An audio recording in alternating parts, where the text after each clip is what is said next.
Peace, love, and light to all my gods and goddesses of Planet Kai. Today, I want to briefly speak to you about semen retention or sexual alchemy, on how it changed my life and why everybody should acquire it in their life, whether you're in a relationship or not.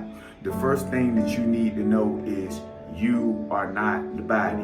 You are the energy that is pushing the body. And the most valuable source of energy that you have is your sexual energy. Energy can't be destroyed or created. It only can be transferred and transmuted. And the purpose of your sexual energy is to transmute your energy, meaning use it for something other than reproducing and procreating, and use it for your life purpose.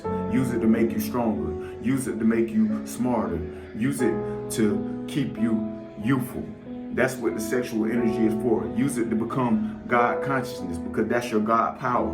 God gave you that energy to reproduce and procreate and bring life to the planet. So what do you think happens when you refrain from using that sexual energy? God starts working through you. That God within will start working through you. I've been practicing semen retention for 34 months.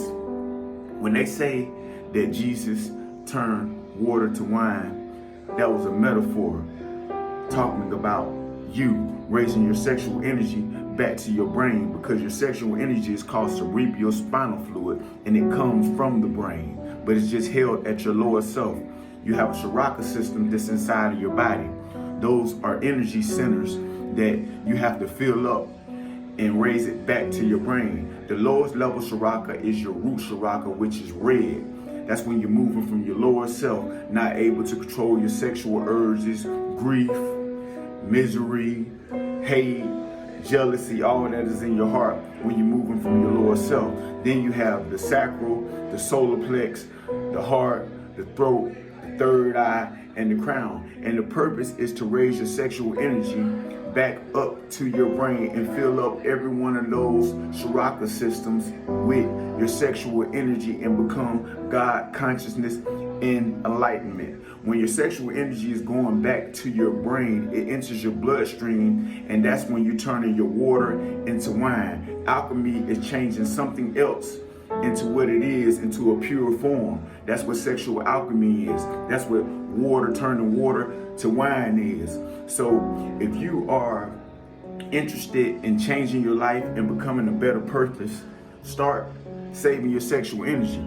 Even if you're in a relationship, you can have sex, but don't ejaculate, because an orgasm and ejaculating are two different things. You get the orgasm before you ejaculate. The orgasm is the feeling of the arousal. You can get that feeling because you get that feeling before you're about to ejaculate. You can just hold back, and then that helps raise it to your brain even faster. It's called tantra, sex magic. So if you're able to save your sexual energy and raise it to your brain, that's how you become closer to God. That's how you manifest faster. That's how you keep from getting older. That's how you get stronger. That's how you're conscious of everything of what's going on in the world. That's how your spirit of discernment will be at an all-time high, and you'll know who is good for you and who is bad for you. So it's important that you save your sexual energy and keep it to yourself. With me, I practiced this, and the first thing that it started was with me working out and eating healthy. First, I stopped eating the things that I used to like to eat unconsciously. I went pescatarian, with just eating fish and rice. And then after that, I stopped eating fish and rice, and I became straight plant-based, straight fruits and vegetables. Then I went from that to quitting all drugs. I stopped smoking weed because I understand I don't need anything inside of my body to make me feel good except for me. Then after that, I was like, dang, what can I do next? I took profanity out of my vocabulary, and then so on. Only thing that I kept on doing was trying to be a better person every single day. I started studying. I started reading books. I started tutoring other brothers, trying to help them reach their higher self and their highest potential and activate the God within. So with that being said, if you're not practicing semen retention, I recommend that you do, so you can get to your higher self. I love you all. Peace, love, and light.